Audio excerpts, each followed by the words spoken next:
What's up, guys? Welcome to the College Info Geek Podcast. I'm tired today, you know? Yeah? I'm gonna let you know. Yeah, right up front. You should watch one of your videos on the importance of sleep. I should. I really should. So here's what's happened this week. I can actually talk about things now. For those of you who don't know, there's a channel called Crash Course that I love. You can talk about this I now. can talk about it because John Green actually announced it at VidCon. Cool. So there's a channel called Crash Course. If you're not subscribed to Crash Course, you definitely should be because they make some of the best educational videos on the internet, bar none. They do like full classes pretty much, literature, anatomy, physiology, physics, world history, all those kind of things. And I have wanted to do a Crash Course for years. And August 8th, that dream is coming true because there is going to be a Crash Course study skills with yours truly as the host.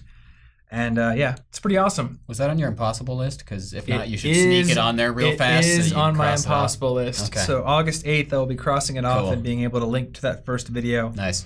I think there might be a teaser that goes live before the 8th. So maybe I can link to it before then. Okay. But that does have to do with my current amount of tiredness because I just got back on Wednesday afternoon from Missoula from filming.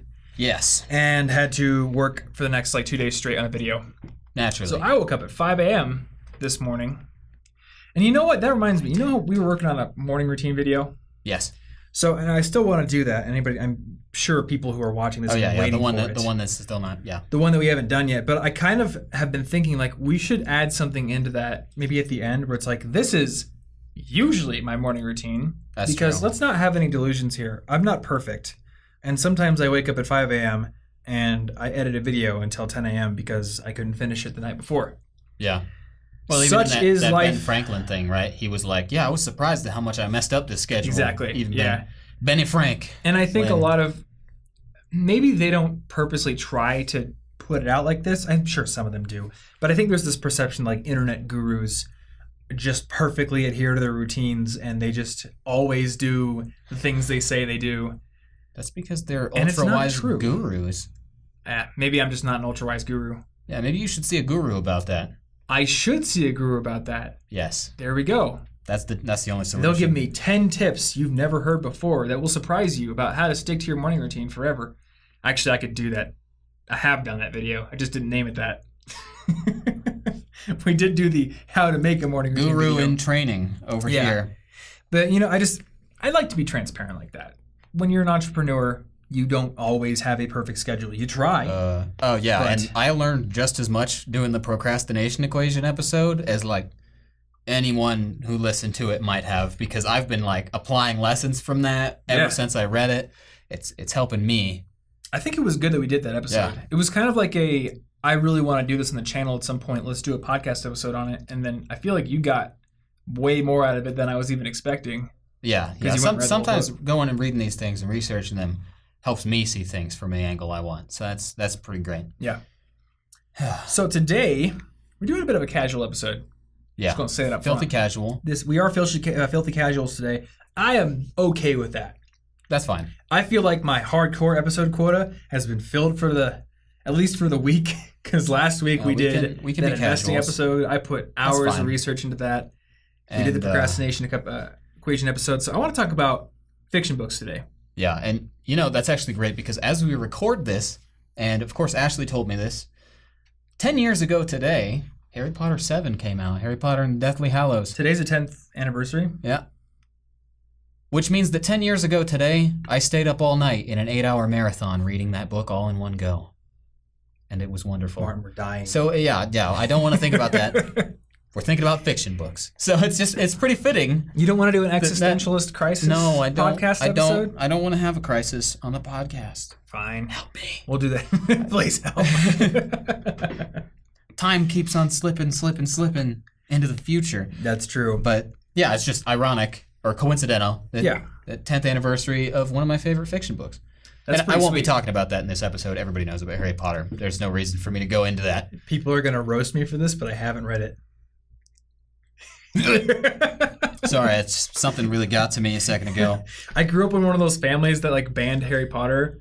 And I think my parents came around to it when I was later in my teens, but I got through the 4th book and was halfway through the 5th when I got caught reading them. And my parents were like, no. And I was too much of a goody two-shoes to sneak off and finish them. Oh, honey, you poor child.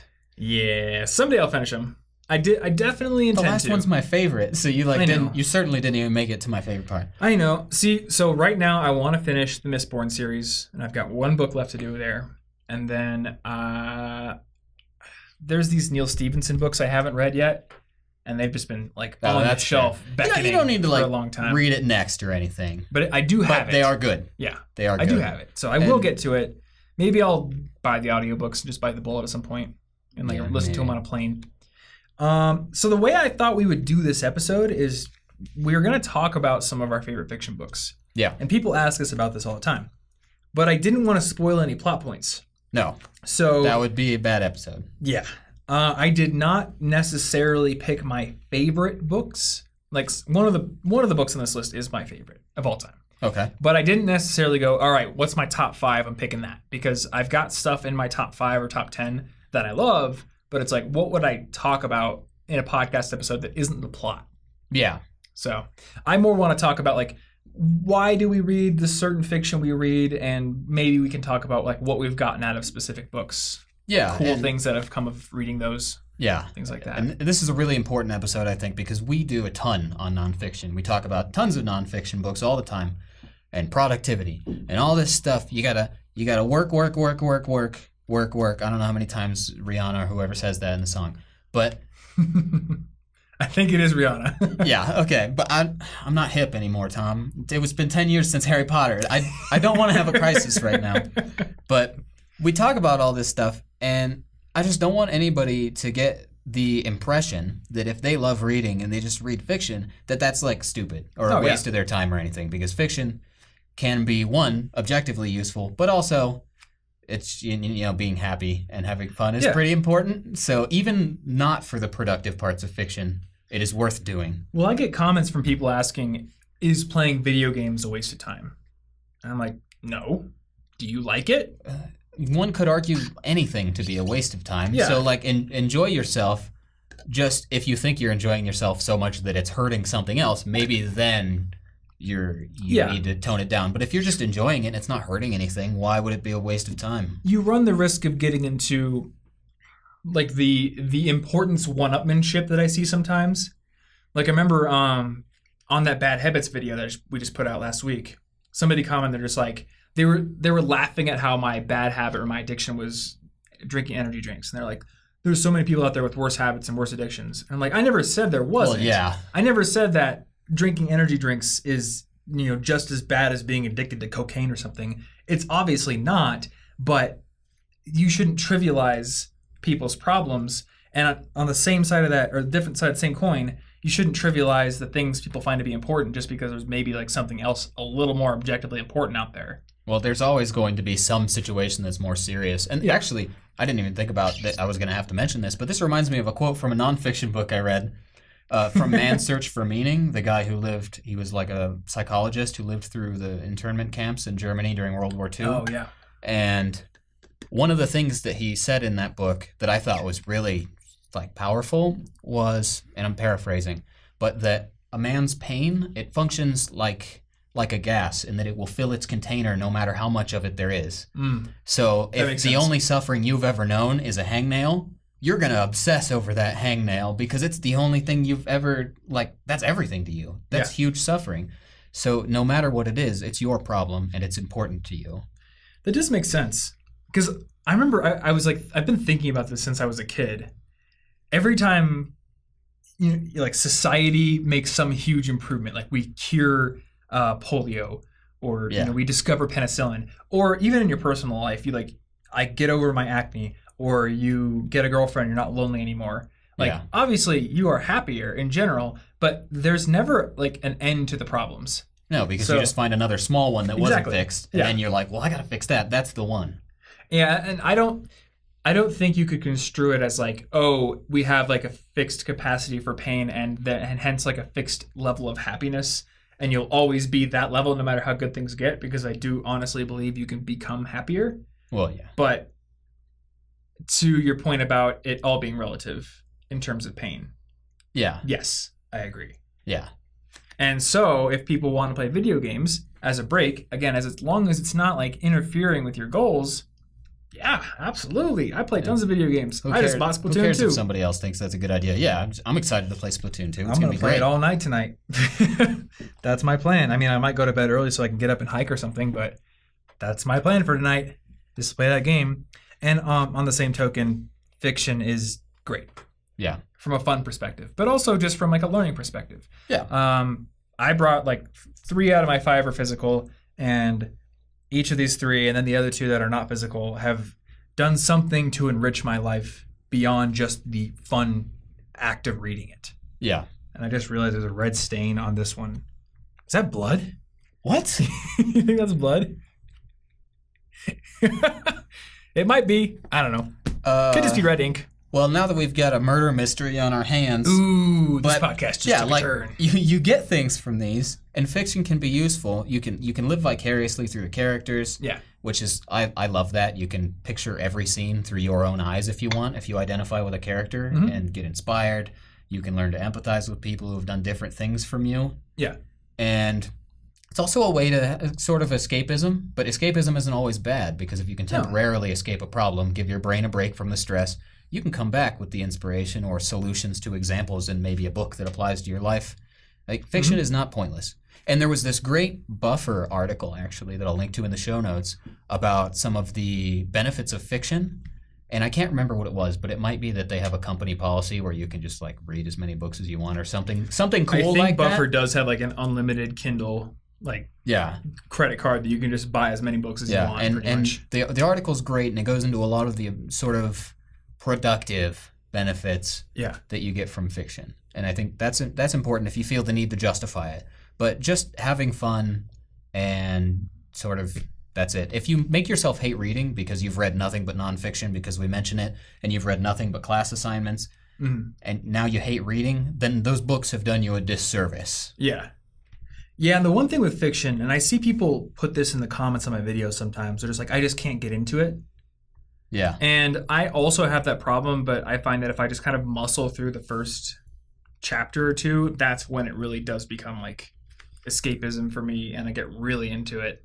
Well, depending on the book. It's like meditation a little bit for me, because if I try to set a meditation timer for like 5 minutes, I'm just getting into it right as that thing goes off. Okay, yeah. Whereas the first few minutes are the adjustment. And I feel like the same thing can be applied to this, because reading is something you can do very mindfully, very present-mindedly, and it's a single tasking kind of thing. You have to shut out the world beyond you. It's an exercise in deep focus. Yeah. When I'm watching a movie, I might, I'll check my notifications. Stuff's going on. The movie still plays. I can still kind of hear it. I'm kind of paying attention. I can come back in a few moments. But the book will not go without my effort and without my attention. I force the book forward myself. So kind of like video games in that way. Yeah, it's very active. It's an active form of media. So you have to focus really well to do it. Yeah. And do you remember what the productive benefits that they listed were? Well, okay, I've got a few of them. Because I'm thinking like the big thing for me, and I'm going to highlight this in a few of these examples, is reading fiction has sparked my interest in very productive topics in a way that nonfiction hasn't been able to do. I just think like when something is contextualized or wrapped in a story, it's like an interest link, which I've talked about before. Like I play Civilization 5, and that's like, oh, now I'm kind of interested in world history because I'm playing Civ 5. Same thing with a book. It's like, oh, this book is about, this really cool story, but one of the plot points is about something that actually gets me interested to go out and learn more in real life. Yeah, and I don't remember where this was because I've been reading a lot of stuff, but I read something that was saying a lot of the Silicon Valley sort of people read science fiction growing up, so that inspires them to change the future and stuff to that effect. But so one, fiction, and I've heard this a lot, it helps you build empathy, like I was saying, because you can live through another person's shoes. You literally, unlike in a movie, you're watching a movie, and you can get this from movies, but it's not quite the same because you see the character. Yeah. That character is not you. They're that character right over there experiencing the scene. Yeah. It's an external entity. It's right there. Whereas in a book, the whole universe, and therefore every character and every character's thoughts and monologues in their head and problems are also yours in a way. And the Buffer article links to, or they mentioned some research that said that basically when you're reading a book, your brain will sort of simulate what's going on in it. Interesting. Almost like you were actually experiencing a lot of these things. Yeah. So like tastes and sounds and smells and feelings, like you feel them. Mm-hmm. You ever have time when because I mean, obviously you read books for a long period of time. It's not like a movie where it's it's like 2 hours. So do you ever have times where you're like, man, I'm really worried right now, but I don't know why. And then you realize it's not actually any problem in your life. It's the book you're reading. Yeah, if like I stop at a particularly upsetting part, I might be real stressed out for a little bit because I feel like I just had whatever just happened in the book happen to me. I feel it like the characters. Yep. And so you can build empathy this way. So if you want to become more open-minded or something, read a bunch of books with characters that are nothing like you, that have experiences you've never experienced, and you can kind of empathize a little more. Yeah. And so another thing is that it's really good at relaxing us. Really good. It disengages us from the real world, which nonfiction is the opposite of that. Yep. It keeps us planning ahead. But they had some research that said... Well, I will disagree with that in one way. What way? I don't think it's a divide between fiction and nonfiction when it comes to disengaging from the real world or being more wrapped up in it. It is a narrative. I see where you're going. Yeah, because I'm thinking that's fair. I read, what is it called? The Cuckoo's Egg, which is about Clifford Stoll and the hacker at Stanford and everything back in the 90s. And that is like straight up nonfiction, but it's a story and it reads like a spy novel. They make it narrative. That's fair. That's absolutely right. I will. So it's storytelling I will adjust my answer.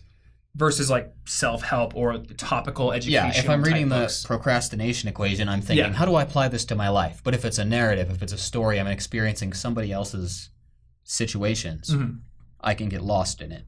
And they had a really cool infographic that I'll try to, it's in the post, I'll link to it. Okay. But they found research that showed participants' heart rates slowing down with muscle tension easing by as much as 68% within 6 minutes of reading.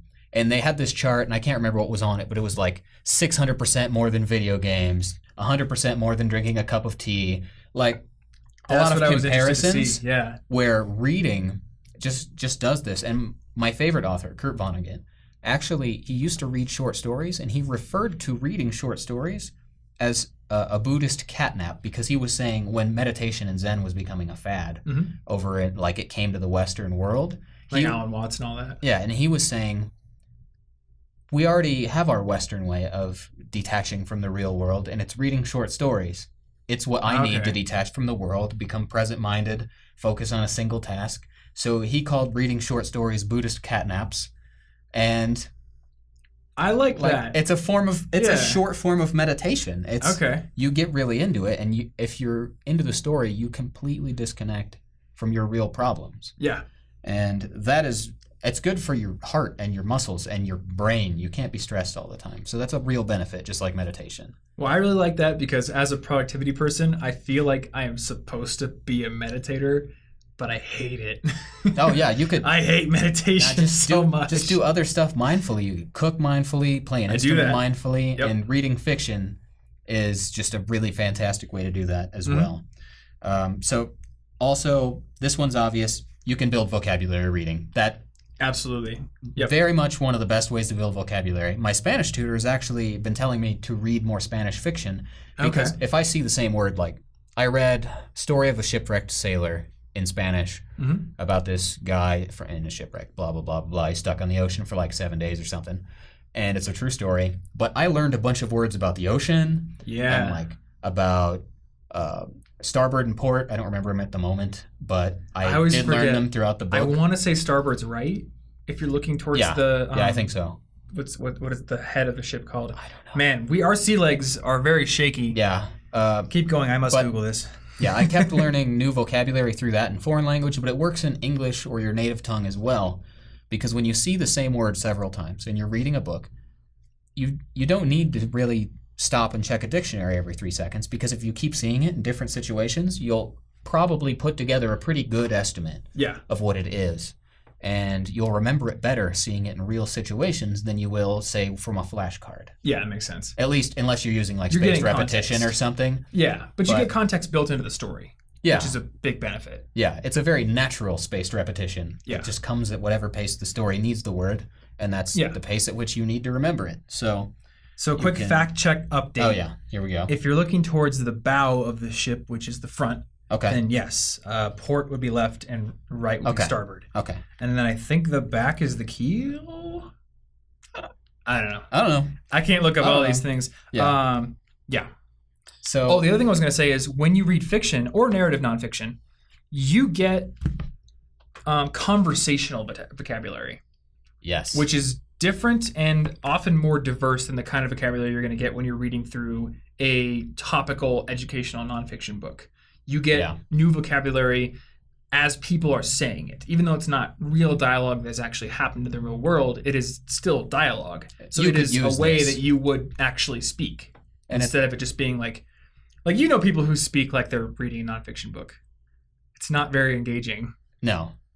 But if you get more realistic examples from that. But you can even get literary words that you would use in speech, but that are also a little fancy, just to spice things up. Yeah. Because in a regular conversation, you may not hear those words either. So from both angles, fiction and narrative nonfiction can help you sort of spice up your vocabulary in ways you can actually use. Mm-hmm. Rather than if I go around talking about a bunch of sciencey words from stuff to the wrong audience, it's not going to work. Yeah. I can speak to people who love that topic with those words, but that vocabulary doesn't work for normal conversation. Yeah, exactly. So the only other things I got down here for basically, I already mentioned it's an exercise in focus. It's basically a sort of meditation. But yeah, I guess the last thing is just happiness, which is very much a productive benefit because if you're really sad all the time, what's the point of all the productivity? Yep. If it's not making you happy and fulfilled in some way, there wasn't a reason to try that hard then. Yeah. You got to be doing it for something. So that's that. I'm going to link to the article. It's really good. And yeah, let's talk about Cool. Let's talk about our books. Fiction books. I'll let you go first, Tom. All right. So I have two that are not physical. That's fine. We've got just audio listeners. They're not missing out. I'm going to start with one that isn't physical because I think the coolest story comes from one that isn't physical. Okay. So the only Neil Gaiman, I don't remember how to pronounce his last name. I don't know.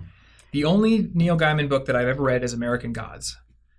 And I don't know why I read it. I think I just saw it at the store once and I was like, I've heard of that book before. I guess I should read it.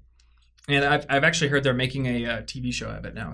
I was watching some episodes over at Clyde's, actually. Oh, were you? It's pretty cool. Is it good? Yeah, it seemed pretty cool. It made me want to read the book. Well, the book's pretty good.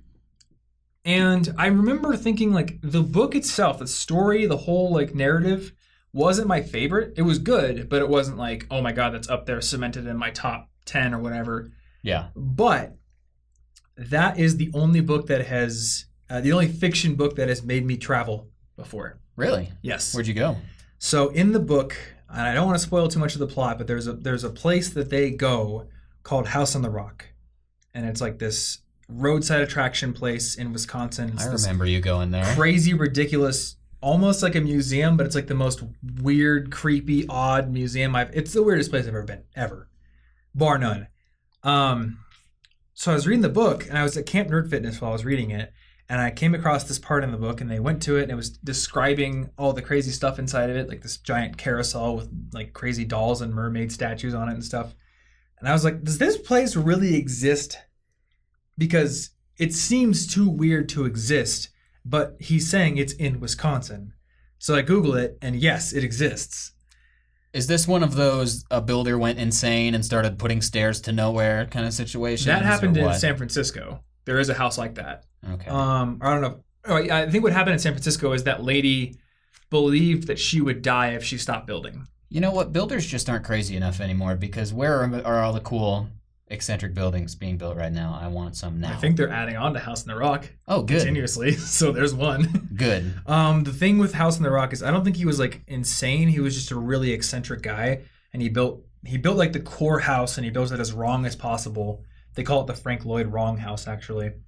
And then he just started adding more buildings and collecting various random things from around the world. And there are rooms in there with entire orchestras of instruments that have been wired up with machinery to play themselves. That's cool. It's crazy. And so I was reading the book. I was like, is this real? It is real. And we lived in Iowa, so it was only 4 hours away. So Anna and I took a road trip. and we went and visited it, and it was insane. Yeah, that's pretty cool. And I actually have an album of I didn't know photos. you got that from a book. I did. It was from American Gods. And if anyone lives like in the Midwest, I would say like take a trip and go see this place. The hotel in town, it looks like it's straight out of the 70s. It's super cheap. There's not much else to do in the town, but it's a worthwhile experience to have once in your life. That's cool. I would love for you to see it one day. But for anyone else who's I'm far away. never going to go to Wisconsin, I do have a album on my Facebook that we can link to. I just took a lot of pictures of it. Cool. I'm just remembering now. There's a giant whale in it, like a whale statue.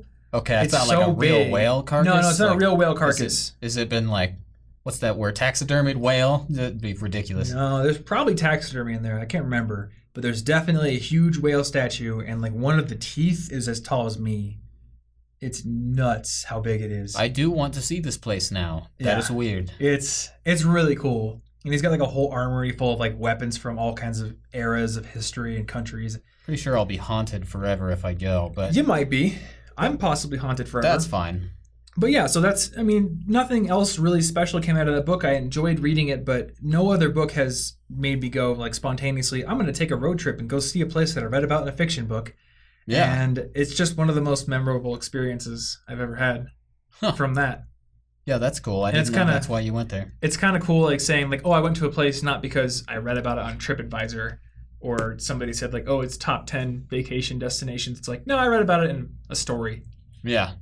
So it was cool. That's cool. Yeah. What's your first one? All right, my first one, and I did mention it once in an episode way back in like episode 90 something. So like 70 episodes ago almost. That was before the YouTube channel existed. Yeah, way before. So my first book is The Sirens of Titan by Kurt Vonnegut, my favorite author. Is that still your favorite book? Yes. I have a contender for a new favorite book, but I've reread The Sirens of Titan 2 or 3 times. Okay. And I'm not willing to dethrone it until I've read the other books that many times and still love it just as much. Gotcha. It's got to have like replay value. I don't really do that. Ever? The only books I've read repeatedly have been audiobooks. Interesting. I've listened to one of the books that's going to be on this list, so I won't spoil it, dozens of times. And I've listened to Ender's Game dozens of times because I had the audiobook version, but I never read books twice. I've reread every time a new Harry Potter book came out. Like, if the second one came out, I'd reread the first one right before the second one. Third one, reread the first 2. I would, like, cascade all of them and reread all 6 before the 7th came out. Huh. I like to read, though. I read hundreds and hundreds of books as a kid, so I guess it's not that surprising. But, so The Sirens of Titan. And ostensibly, it's about, like, a war between Earth and, like, Mars or something. But it's a lot more than that, but I can't really say a lot more without giving away a lot of the important points of the plot. Mm-hmm. But what makes this book important to me is that when I read it, I was 19 or 20 or something, a cue existential crisis, when I read it. And this book made me sort of question morals in general. Like my values and morals and thoughts and everything that I had been raised with, that I already had, anyone else's. I'm more understanding of moral viewpoints that I don't understand. It made me really stop and I think more. So if somebody were to tell me, Martin, I know you think you're open-minded on topic A, but here's a position that you didn't consider at all. And I'm way more open now to say, that's a good point. And this book made me very open-minded to different value systems and cultures and things. So it kind of like took down that hair-trigger defensiveness a little bit. Yeah, because you know how if somebody sort of says you're wrong, you get defensive. You want to immediately fight start back. thinking, "Oh no, I'm not." And No matter if you're way wrong, your first instinct is to defend yourself. It's like they punched you in the face, metaphorically. You can't. But this book sort of helped me more rationally view my own values and the values of others around me. So making me more rational and open-minded is a fantastic benefit, and I have appreciated this book forever since then. But it's also just a great fiction because I have read it like 3 times now, and I still love it. I'd be fine reading it right now.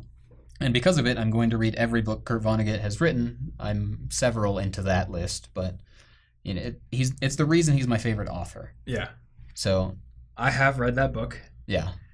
I would say it didn't have the same effect on me as it did for you, but it's because I read it later on, and another book had a very similar effect on me, which I will talk about. Yeah, and timing is really important for certain books. Really they need is. to resonate with what's in your brain right now. On that note, when I was 14 or 15, I tried reading a book called Neuromancer by William Gibson, and it's like one of the paragons of cyberpunk literature. It's like one of the top 2 or 3 books in that genre. You've got Do Androids Dream of Electric Sheep, which is what Blade Runner is based off of. You've got Snow Crash, which was written by Neil Stephenson, and it's not this book. This is a different book. And then you've got Neuromancer. But when I was 15, I was like, what is he saying? I can't understand a single thing that's going on. So I put it down, and I came back now 10 years later, and I'm reading it again, and I'm like, okay, now I can get it. It's still kind of hard because he makes up a lot of stuff and doesn't pull any punches, but I'm like, okay, I have enough like mental structures built up to be able to like receive this and understand it. Yeah, so even if you thought you maybe hated a book, it could have just been the absolute wrong time. It's the wrong time for you to experience it. Yeah, and I mean like a lot of YA wouldn't be good for me to read now. Yeah. No, I don't want to say all because I read Girl Who Circumnavigated Fairyland. And I want to read that. And that's ostensibly a YA book, but that was a fantastic book. And I don't understand how it's a YA book because the vocabulary in that book... It's kind of... Isn't it supposed to be kind of Alice in Wonderland-y in that it's weird and eccentric and fantasy-esque? I was... Not exactly the same, Is Alice in Wonderland, like... How much of like a feminist novel is that? I don't know. I don't really know what...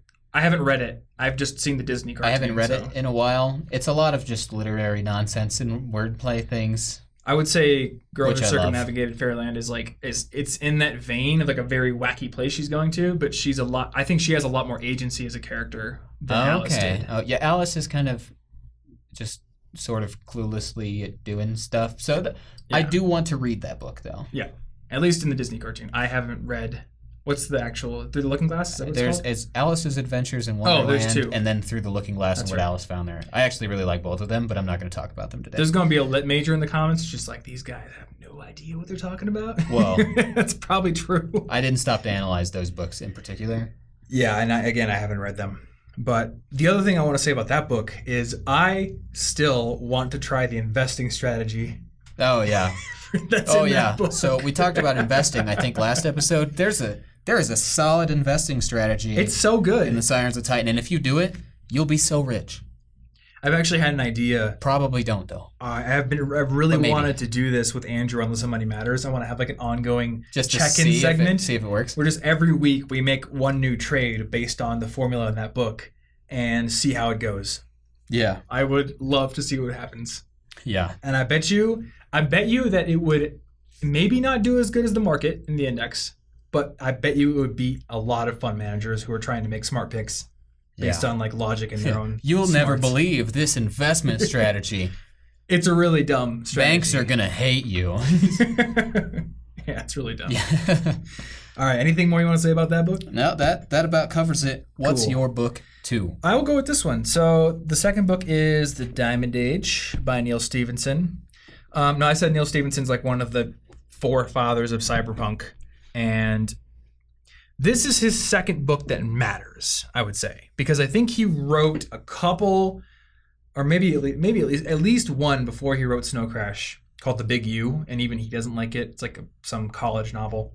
Snow Crash is like cyberpunk history, really good book, and then this one is also very cyberpunky as well. And I listened to the audiobook on Audible, and I remember just loving like the mixture of super futuristic high-tech stuff, like there's matter compilers and nanotechnology and all this stuff, but also like the rich class goes back to Victorian morals, because with matter compilers and nanotechnology comes a lack of inequality, materially at least, because everyone can have like whatever. It's not like everyone has everything they want, because the matter that the compilers uses comes in these pipes, and obviously poor people can't use as much. Yeah. But they can still kind of make whatever they need to make in the compilers. So apparently, at least according to the book, the Victorian higher class ways of living and dressing and rules and everything were in part a way to separate them from the lower classes. So in this book, like people kind of revert back to those restrictive Victorian norms in order to separate themselves. Oh, yeah, because they can't feel too special with their possessions, so they have to feel special through something else. But what I love about this book is this book basically introduced the concept of the iPad back in 1995. Oh, yeah? Yeah, so the subtitle is, it's called The Diamond Age, a Young Lady's Illustrated Primer. It might be called Primer, but the narrator calls it Primer. And this is essentially like, in the book, this crazy book inside the book's plot is generated, but it's like this amazing book that has, it's not really AI, but it is a book that is designed to teach a child everything they need to learn from like 3 years old to adulthood. And it's really cool because like another character in the book, she actually goes and like acts out parts. It like connects to, like the book connects to like these booths that people go in and like act out parts, and in the book they become a character that interacts with a child. So basically like this one woman is doing it as a job at first, but it essentially becomes like a surrogate mother for the girl reading the book throughout her entire childhood. And I was just like, that's really cool. And when I was reading it, I was like, man, that is like the future of education, when you have just this ridiculously personalized, interactive thing right here. I mean, this is obviously not nearly the same as what's described in the book, but we're getting there. And it just made me think really hard about the future of education, what we're not doing currently, what we could do with technology. And also just a really cool cyberpunk novel. Cool. Some really weird stuff happens in it, but that's fair. Yep. So that's why I wanted to talk about that one. It's my current favorite Neil Stephenson book. I have tried to read some of his other stuff, but it's, again, very difficult. And it wasn't the right time for me when I picked up Cryptonomicon, which was his third one. Yeah. Yeah. That one's wordy too, isn't it? Are they all basically really wordy? Yes. So basically, you ever heard of the Samuel Pepys letters? No. I think his name is Samuel Pepys. He's like this guy who lived in London in the 1600s. He wrote all these diaries and letters about a lot of the things that happened in 17th century London and England. And I've heard people say, like, you should read those before you go read the Baroque Cycle, which is his trilogy of books set in that time period. So Neil Stephenson is one of those authors who just does not pull any punches. He does crazy amounts of research, and it almost feels like he writes books just so he can dump everything that he was interested in into some sort of like loosely strung plot, which I like. So Snow Crash has like very educatedly written novels. And so Cryptonomicon is all about cryptography, but it's also a lot of like, there's a lot of World War II technical terms in it. So I was reading it and I was like, this is great, but every 5 seconds I'm stopping to look up a word, and that really tears me out of the experience. Yeah. And it's hard to get these words from context because it's like military slang. Oh, yeah. It's like, I have no idea what that means. It's very specific stuff. Yeah. So esoteric. One little tip I was trying to do is I was making a list of words as I went along, and then I'd go look them up later, but it was still kind of a slog. Yeah. And it might always be a slog. Who knows? Maybe. Yeah. So what's your second book, sir? Book number 2, currently vying for favorite book slot, is The Thousand Autumns of Jacob de Zoet by David Mitchell, author of Cloud Atlas. That's right. The Cloud Atlas guy made that book. Yes. You and I have very different books. Yes, we do. In our lists. Yes. We like a lot of the same productivity and rationality related things, but we have very different tastes and stuff. Yep. But this novel is potentially going to be my favorite book. I loved every bit of it. And so it takes place in late 1700s Japan. And at this time, the Japanese basically only traded with the Dutch. And this is like a historical fiction. So David Mitchell put in a ton of research. And I was recommended this book by an English major who was studying literature and stuff. And I was told that this is actually fairly good for Japanese culture at the time and history. Like a lot of it feels real. Yeah. And that's one of my favorite parts about this book is it follows so many characters. It follows several subplots, and everything feels real. It's so real that there are parts of it where there are medical things involved, and it's almost grotesquely real. And most authors would have like skimmed right over that. But this book feels like a real world to me, other than the obvious parts where he embellishes for plot-related things and does some special stuff. But it's just very realistic. It doesn't pull punches. It is real characters in a real world. And because I love world building and characters more than the plot almost always, the depth of the characters and world in this were just crazy for me. So I put a lot of time in reading this, very focused, and it's potentially going to be my favorite. Also, there were several areas where cool linguistic knowledge I had helped me understand things, so that always gives it some bonus points. That does sound like it would give it some points for you. That's not... Like, it had Japanese, French, and Spanish stuff involved at various points, so obviously I loved that. But that's not why it's my favorite. I just love how explicitly real this book feels. So for you, it's more like the insanely fleshed out world building that kind of puts it above Sirens of Titan. Yeah, yeah, it's very real. It's got stuff that most authors would skip out on. Yeah, like medical stuff can get pretty weird, and it's in order to make this book feel real, there's no punches pulled. It's great. Gotcha. I love it. Well, I may have to read that at some point. Yeah. So I'm gonna go with this one on the bottom. Ooh. This is a book called Logicomics, and for the people on YouTube, you can see it here. I don't have a ton to say about this book. This is a graphic novel that is basically about Bertrand Russell and like the search for fundamental truth in mathematics, which kind of goes over my head, but it's one of those books that serve to get me interested in a new field of science. So like when I was in college, I was basically interested in like business and like a very narrow set of topics, and certain fiction books have sort of broadened my interests to everything, and this is one of them. But the reason I put this on my list is because this is a graphic novel, but it's educational. And like there are graphic novels out there that have been considered literature by a lot of people, like From Hell is considered to be literature by some people. So I don't have a ton to say about this book, especially since we're probably pushing for time. But I do want to use it as an example that even graphic novels and comic books can be educational and can be worthwhile. Yeah. Not just like what you think of as literature. Yeah. And I remember a lot of times people in the comments on that video I made for my top 10 favorite fiction books, some people were like, this is all sci-fi and fantasy. This is all for kids.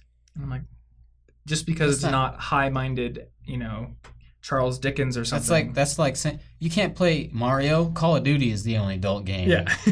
I mean, Mario's obviously, great. There are definitely themes that are explored and maybe like a linguistic density in certain books that you're not going to find in other books. Yeah. But I never want to say like, oh, a genre or a format is for kids or it's not worthy of your time. Go to this genre or format. Because there are useful things to be pulled out of almost any genre, any format. You can learn from Dr. Seuss. Yeah. So if it builds a love of reading, you're likely to read things that are maybe objectively more useful later on. Yeah. There's literally Thug Notes analysis videos on Wisecrack about Dr. Seuss books.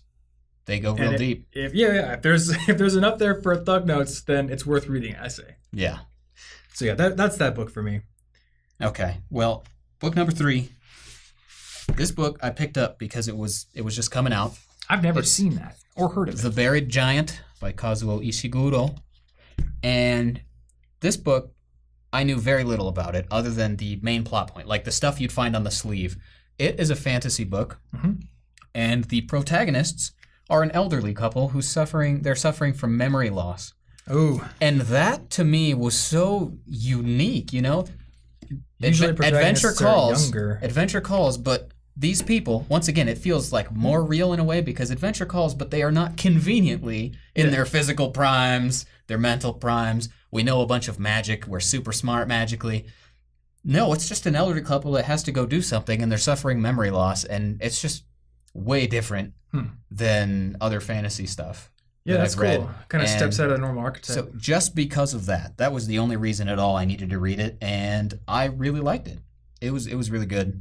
And so is it like high fantasy? A little bit. Like kind of Lord of the Rings-ish?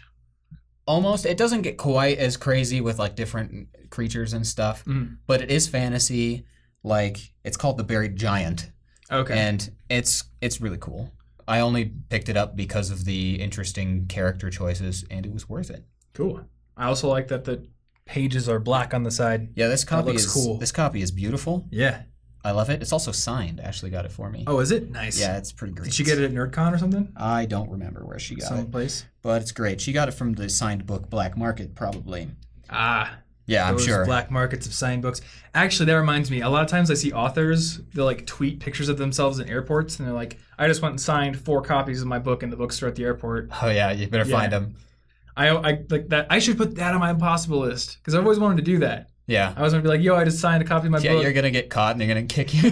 You're banned No, from the sir, bookstore. I am the author No, of I this am book. Yeah, likely story. Get out of here. You know what'd be really funny? You know that other author named Thomas Frank? Yeah. What if I went into the bookstores and signed? Man, that would really disappoint anybody who found it, was excited, and then learned It's true. it was you The other instead. Thomas Frank would probably be a little bit He would have to fight peeved. you, I think. He I might think have would to fight me. fight. Thomas Frank cage match. Yeah. Anyway, we are down to the final two, aren't we? This is well, I have 2 more actually. Yeah. Yeah, The final, final two two for per both of us. person, because Yes. I've got 2 more as Yes. well. Okay. I'm going to go with my favorite book ever. Favorite Because book ever. my favorite book ever Ooh. has not impacted me in the same way that my second favorite book has. So, but it is still my favorite. My favorite book ever is The Hitchhiker's Guide to the Galaxy, which I is need why I to have read it that. in this beautiful faux leather, because I don't think there is an actual leather version book. And I think they've come out with like one of those cool looking Barnes and Noble editions, but I like this one. This is like the OG leather cover one. Yeah. The Hitchhiker's Guide is just a really funny, dumb, crazy story about aliens in space and stuff. Yeah. But I think it's hilarious. I do remember somebody in my comments the other day said, I just read this book after so many people had told me it was so funny, and I laughed once. And I was like, all right, well, that's a clear case of people overhyping it for you. Either that or you don't get British humor, possibly. I don't know. Yeah, well, overhyping things, it can have a negative effect on stuff, especially if you're the kind of person who naturally doesn't want to like things the more popular they become. That's true, yeah. Then you're just like, yeah, quit talking about it. Everybody has mentioned this thing over and over. Yeah. And now I have to hate it because I'm tired of hearing about it. That's true. I remember reading Catch-22 as a school assignment once. I had no idea what that book was, and I laughed so hard because I wasn't expecting it to be funny. But if somebody was like, this is a comedy book, you're going to laugh so hard, I might not have actually laughed.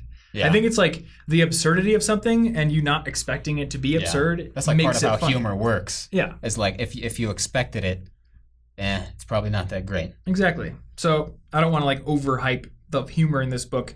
Really, this book is just like something I've been listening to since I was a kid. And I have the version that Douglas Adams, the author himself, recorded, which is like impossible to find now. Cool. I've looked everywhere on for like a hard CDs copy. or something. I had it on my computer because I had the CDs a long time ago, and then I think like we sold them off in a garage sale or something. Mm-hmm. I don't remember what happened to them, but I have tried to re-get them, and I can't find them. I don't know. Maybe they have come back on the internet since I've looked last. But there is also a very good Stephen Fry narration, and there's also a full cast narration the BBC did at one point. Really? So yeah, this book is That's very, cool. very popular, and it's just a very significant part of my childhood. Yeah, it's on my to-read list. You should definitely I read will it. read it at some point. And the follow-up books are good too. I've read 2 of them actually. Cool. You know, it seems a little ironic being my favorite book of all time. I haven't finished the 4th one in the series, but it's a trilogy of 5. Though They call it. I'm sure they It call is it called that for that. like the wacky nonsense. and I can't remember Cool. if actually I should look here. Yeah, he wrote 5, and then Owen Colfer, the guy who wrote Artemis Fowl, I Oh. think took his notes for a 6th one because he had died and created fleshed out the story and published it. Cool. With his estate's permission. I'm not sure if it's quite as good, but yeah, I do have some more reading to do in there. I tend to like jump around from book to book. And I'm also one of those people who, I don't know if you ever feel this way, you kind of like build up one piece of media in your mind as like this amazing thing, and you feel like I need to wait to experience that, so then you jump to something else. Yeah. Like I watched Marco Polo on Netflix while putting off Game of Thrones because I was like, Game of Thrones is supposed to be so good, and then obviously Marco Polo is not as good as Game of Thrones by any stretch of the imagination. Yeah. I don't know why I do it, but I do it. I do that too, especially with albums because I feel the need to like meditatively listen to the album and do nothing else. So when the newest Regina Spektor album and the newest Radiohead album, when they both came out, and I love these artists. Regina Spektor is my absolute favorite. I've heard every recorded song I can buy, and I put those albums off for like months because I was like, it's not the right day. I have to work today. I really want to give this the time it needs. Also, the Radiohead album is probably going to be a huge downer, and I'm going to love it. But I'm not going to be like, I'm not going to feel up to working after that. So I'm not ready. and I just build them up, and then I shouldn't wait months to enjoy things I'm probably going to love. That's dumb. I think we like envision this ideal time at which we should consume the media, but we are always in the now. We are not in that time. Because that timing is important, but that doesn't mean that you can force it to be the magical right time. Mm-hmm. It's just going to happen. Like, I've finished entire books in the middle of another book. Yeah. Just because it was intimidating to get back into the book, and that's dumb. And I don't know about you, but I can't make consuming media an event that I plan and anticipate. What do you mean? Like, I will plan to go on a big, long hike, or I'll plan to go to a cool, theme park. Oh, you can't be like, I'm going to read this Saturday. Yep, I don't do that. I just I feel it. I'm like, it's time to read, and I read. I might plan like a daily habit to read, but I'm never like, I'm going to spend the entire Saturday reading. I just never do that. I never have the compulsion to do that. So for me, it's like, I need to just get over that. I should do that. That compulsion to think there's some ideal time and just like pick the good book up and read it. Yeah. Although ironically now I want to spend tomorrow reading.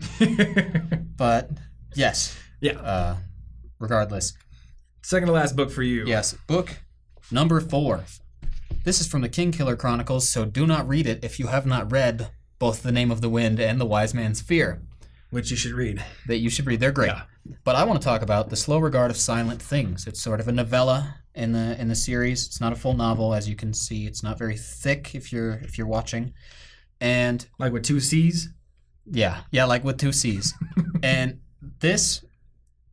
it's a weird novel, and he says this himself in the beginning. He's got a little thing in the beginning that's like, this might not be the kind of book you want to read. I know I shouldn't say that, but it's weird. Yeah. And it's weird because this book, it centers around a single character, one of my favorite characters from the Kingkiller Chronicles. And it takes place mostly, it's centered entirely on them in a limited set of locations and mostly in their thoughts or talking aloud. Like, it's very introspective, very setting and character building. Like, 5% of the book is real plot. If I were to write down every action that happened, it could take 3 pages. Yeah. Compared to, any of these books, any of them. Nothing happens in this. But it is such beautiful prose, and I love because I loved this character, and being able to really get inside this character's head and like I said, empathize. I get to live vicariously through this kind of person very thoroughly because it centers so much on their thoughts and their actions. Because this is just about one person, right? One single character is what this thing is about. And that's just a perfect example of how plot is not nearly the most important aspect of a book to me. I want detail. I want depth. Mm-hmm. And this provides it very well. So a lot of you watching or listening, if you read the Kingkiller Chronicles, there's still a chance that you won't like this. But if you're the kind of person who will like it, you'll probably like it a lot. Yeah. Because it provides exactly what the kind of person who would read this would like. I should try it at some point. I anticipate that I would like it less than you, just from what I know about you and what I know about myself. But I think I would still like it because I still love that universe. Yeah. I think it's really interesting. There's also another short story in an anthology of short stories concerning another character. Yep. But so I think you might like that one a lot too, because that character is really cool. Also, yeah, I need to read that still. But yeah, the main point is this is a weird book with almost no plot, but I love it so much. It is a poem to me. One thing I'm reminded of with that book, you mentioned you can get into the character's head, you understand their feelings and their emotions and everything. Yeah. The first time I ever finished listening to Ender's Game, which Ender's Game is one of those books I have both read and listening to several times. Yeah. But there's extra stuff at the end of the audiobook, and I read this or listened to this way before the movie Ender's Game ever came out, which the movie was meh, take it or leave it. I didn't think it was that great. At the end of that book, they were saying Ender's Game is it's impossible to make into a movie because so much of that novel's depth and meaning is what's happening in his head. Yeah. And I think they were saying when Ender's Shadow came out, which is a book that is the same plot but from a different character's perspective, when that came out, Card was okay, now I feel like we could make a movie out of this because now we have out of that perspective. Maybe not exactly from that new character's perspective, but it's at least now we have a fleshed out version of the story from another character's perspective who can kind of be the connecting bridge between the audience and Ender. Yeah. Because in a movie, you can't just be like, if it's all internal monologue, that doesn't make for a very good movie, but it can make for an incredibly deep book. Yeah, exactly. So I still think they kind of didn't hit the mark with the Ender's Game movie, but who knows? I honestly don't think they really utilized that character in the way that Orson Scott Card said that they probably would need to. Oh. Like, he was in the movie, but all the in-depth, intimate discussions that happen between them in the book, not really in the movie. It's more just about the action and stuff. So that's kind of the reason why the movie wasn't that great. Yeah, that's a lot of what happens with movies that are adapted from books. They're just like, what's the popcorn version? Well, the weird niche esoteric stuff isn't going to be the most profitable all the time. So exactly. You gotta cut it, and that's why I prefer the book versions of almost everything I can think of that has a movie version. Yeah. So my final book. We have come to the final one on the list. Yes. All right. Built this one up. Yeah, I have to give everyone just a warning up front. My final book on the list is a fan fiction. # deal with it. Ashley is going to hate this, and she's probably going to really mad somewhere right now. She's going to refuse to make the thumbnail for this episode because I put this book in here. We were saying she's going to boycott this one. We're done. Oh, this is even worse because I told you already that I haven't finished Harry Potter. Yes, and it's the 10th anniversary of the 7th Harry Potter. Yeah, so let me my favorite in the series. So violate this sacred day. Yes, please do. By saying my second favorite book of all time is a fan fiction called Harry Potter and the Methods of Rationality. It is a fan fiction that was written by an artificial intelligence researcher and an author on like human rationality and heuristics and biases named Eliezer Yudkowsky. That is cool. I am not normally a reader of fan fiction. But you were with me. Spring break 2013. We did the road trip to. Did you go? Was this to like the cabin thing? The cabin? I didn't go. Oh, you didn't go? I didn't go. I had something. That's right. I don't know what was going on. I didn't Other go. people did. So we went to this cabin for spring break one year, which was funny because it was spring break and we were in like the middle of a snowfield. Yeah. And we just hung out, played games, and I was on Hacker News, which is Y Combinator's basically like their version of Reddit, and it's all for tech people. Like a lot of really smart startup founders and programmers and people in Silicon Valley frequent that board. And there was a thread that was asking, what was the best book you read last year? And people were naming off productivity books and programming books. And somebody was like, you know what? This fan fiction I read, Harry Potter and the Methods of Rationality, was really great.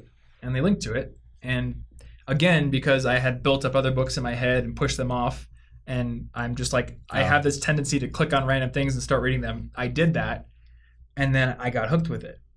And the funny thing, this is longer than the 3 longest Harry Potter books put together. And it only goes over like about as much story. It goes over 1 year. It's 1 year's the worth first of stuff. year. So the basic idea of this fan fiction is that like Harry is pretty much like a super rational, scientific-minded boy genius instead of being just a normal kid.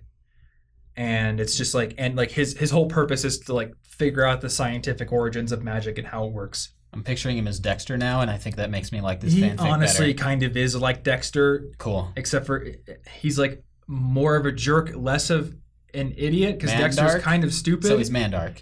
He's kind of Mandark. Yeah. Cool. I love it better He's now. kind of Mandark, the wizard, boy wizard. And I mean, a lot of really cool things happen in the plot. I like a lot of the changes and tweaks he's made to the universe. I am a person who really enjoys remixes like that. I like covers of songs. I know you don't like covers of songs, so we are quite different in that way. Yeah, we are very... the original creation, and especially with books, when the universe, I've created it and directed it in my head while reading. It's mine.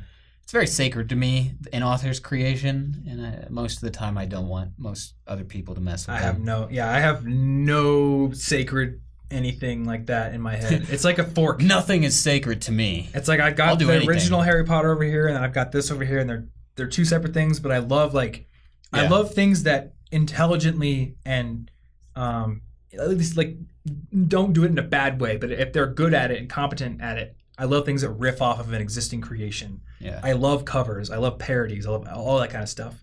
That's just the kind of person I am. Yeah, and I listen to none of that. So. Yeah. So that's one of the reasons why this was great for me. But the other reason is that this is the main reason it's on my list. It's my second favorite book of all time. The whole story is like a thinly veiled attempt to educate people on heuristics and biases and rationality. And all the chapter titles are like that. Like the chapter titles are like the Stanford Prison Experiment or heuristics or, the planning fallacy, stuff like that.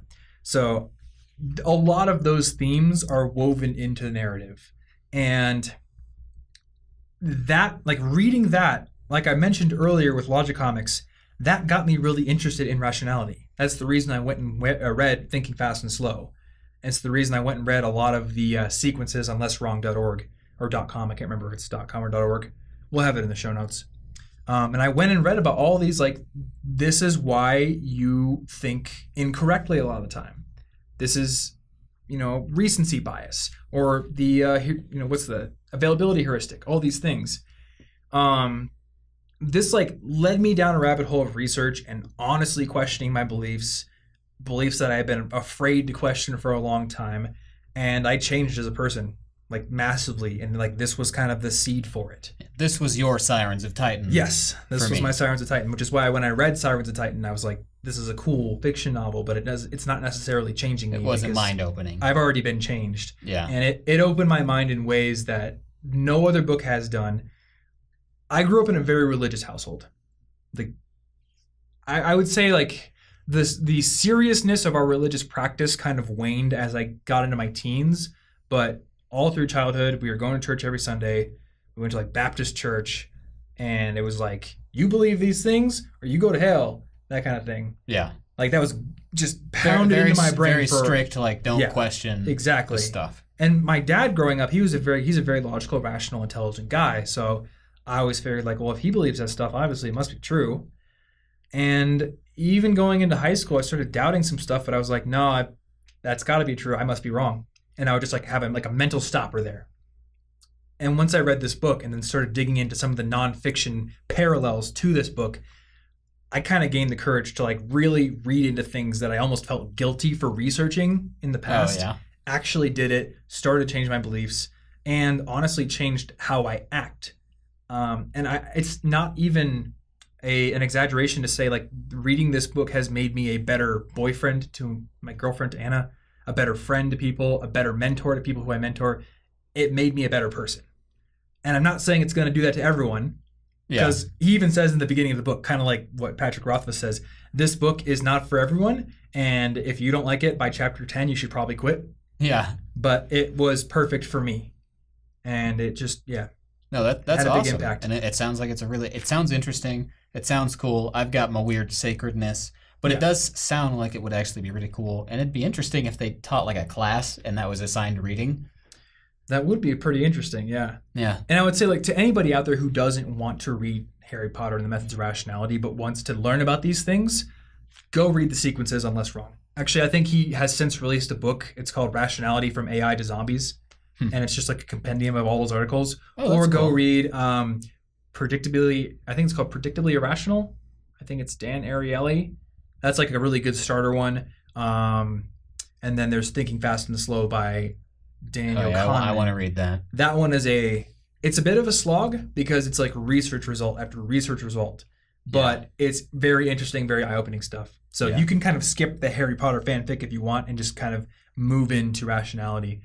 But another thing is reading that book, it didn't just make me interested in rationality, it made me interested in science and math and history and becoming a well-rounded, well-educated person as well. So that's a big deal. I went and read Bill Bryson's Short History of Nearly Everything, kind of increased my scientific knowledge. It's one of the reasons why, I mean, I've always been a very insatiably curious person, but that kind of like, it sort of like gave me mental permission to go off into the weeds because I feel like college often encourages us to niche down a lot. Yeah. And you certainly need to niche down a little bit, but you need to be like a T-shaped person. Like you're really good at one thing, but you're also broadly educated. Yeah. Yeah, it's cool that book has done so much for you and that it allowed you to like choose what you want to believe based on your own values and thoughts and research rather than just based on, because everybody believes whatever they grew up with, you know, because you're a kid, you just listen to anything. Yeah. Regardless of whether it's right or wrong, if you want to change it later, it's really hard because you grew up with it. So if that book kind of unlocked the choose what you want to do now, whether it's the same or not, that's cool. That's a big deal. Mm-hmm. All right. So My fifth thing, similar to one of your previous ones, is not actually a novel. Oh, you have a graphic novel as well. But it is one of the Avatar: The Last Airbender comics, and I haven't read this one. I was looking to get the library edition of The Promise. Wait, you actually haven't read this? No, this is different. I was looking to get the library edition. They have a bunch of comics that take place directly after the series. Okay. So that starts out with The Promise, parts 1 through 3, and there's a big hardcover, nice library edition of that. I wanted to get that, but it wasn't at the store, and I saw this, and this happens. There are a lot of them, and they happen sort of concurrently at various points in the story. So that's during this show. Yeah. So okay. I haven't read these ones yet, and I'm really excited about it. Yeah. But I love all the ones that take place after the show. Yeah, I need to read those. They feel exactly to me like the show just continued. It's my favorite show of all time.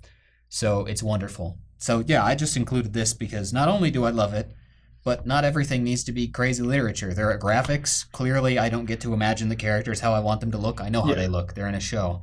I don't get as much vocabulary, but it's still a great exercise in focus. I sat down because one of our friends lent me the big library editions, and I sat down and started reading it, and I just didn't stop for the next several hours.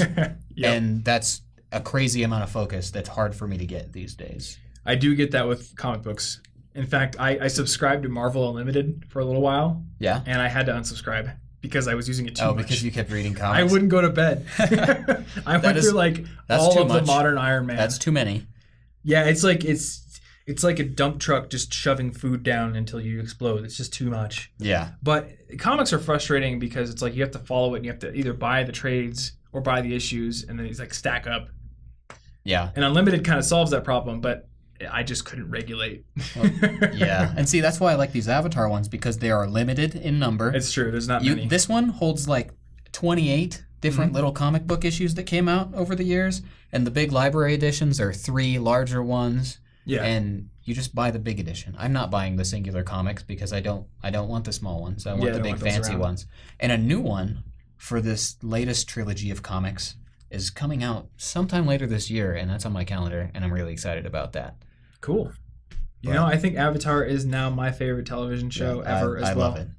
It was Sherlock, but Sherlock broke my heart and went downhill. That happens sometimes. Because, Stephen Moffat's going to Stephen Moffat.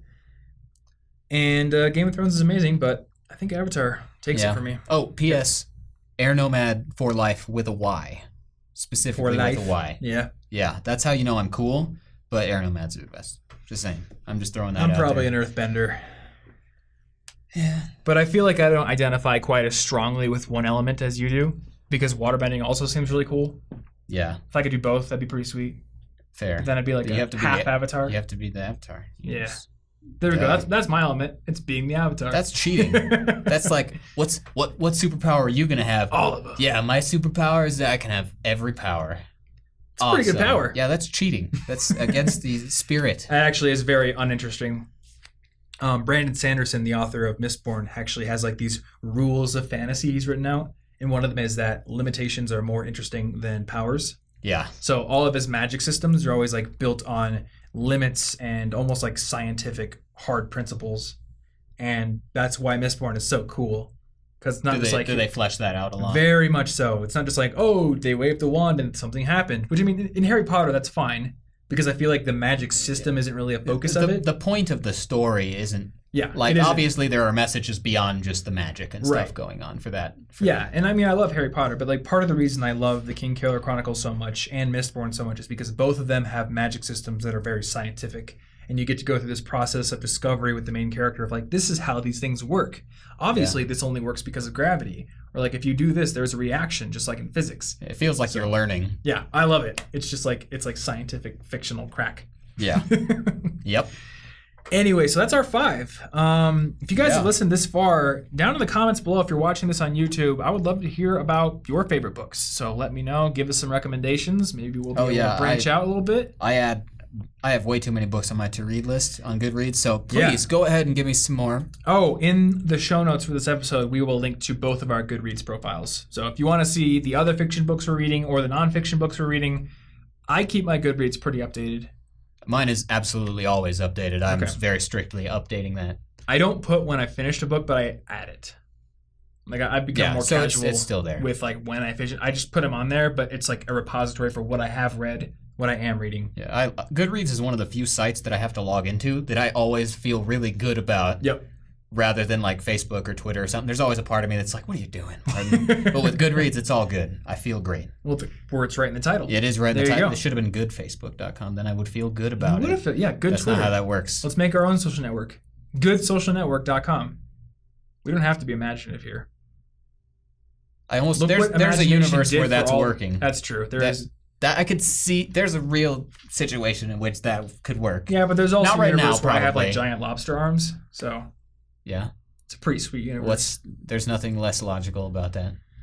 True. Perfectly reasonable. That sounds reasonable to me. But yeah, send us books and stuff. Yeah. Or if you read any of these books, you think they're awesome, let us know. Yeah. I would feel great if I spread one of my favorite books to the masses. I would feel great if there's a single other person who's like HPMOR. Awesome. Actually, Ryan likes it, so I do have a friend who's read it and likes it.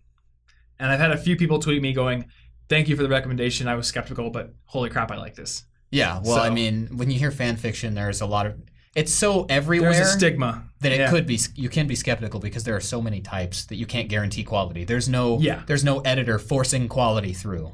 It's true. No barrier of entry. Yeah, it's almost like blogging or YouTubing or whatever. There's a lot of crap, but there's going to be some amazing stuff. Yeah. And on that note, I will give you guys one final recommendation that is fan fiction. Go look up The Metropolitan Man. It's a Superman fan fiction. I was thinking it sounded like Superman. But it is from Lex Luthor's perspective. And it is like... he's just constantly waving his fist like Superman. No, like you kind of understand it because like from Lex Luthor's perspective, it is this alien that has come to Earth and basically like if he decides to destroy it, what can we do? And yet you were on Captain America's side in Civil War when that's kind of a similar situation. So I had this discussion 2 days ago with the people in Missoula. And I have talked to you about this. On a general level, I think that Cap is wrong because we can't have vigilantism going on. Yeah. It's just that like I trust Captain America himself more than I trust the government, which in Marvel movies has been shown to be corrupt a lot of times. Yeah, but Captain America is going to... It's like it's every government, and not like just the American Tony Stark government. has basically been at fault for everything that's happened wrong in the universe except for maybe the Chitauri coming. That doesn't mean he's not right this time. It's every government agreeing. It's just my gut goes with Cap. I'm sorry. Your gut can go with Cap. But I do understand. But you are now a war criminal. Yes, in the real world, I'm not going to be like, oh yeah, this is fine because that's how you get the Punisher. P.S. the Spider-Man movie's great. You go see it. The Spider-Man movie is great. But yeah, we digress. This has nothing... These aren't even books we're talking about. That's true. All right, what episode is this? 169? 169. Cool. So, show notes for this episode are down in the description below if you're watching this on YouTube or at cigpodcast.com/169. So check those out if you want to find our Goodreads profiles, if you want to find links to all the 10 books that we mentioned, and to anything else we might have mentioned and I'm not thinking of right now. I don't know. Something. Yeah, probably find something them. cool. They'll be in the show notes. So thank you guys for listening. If you enjoyed this podcast, you can subscribe to the YouTube channel or on iTunes or wherever you listen to podcasts to get new episodes every single week.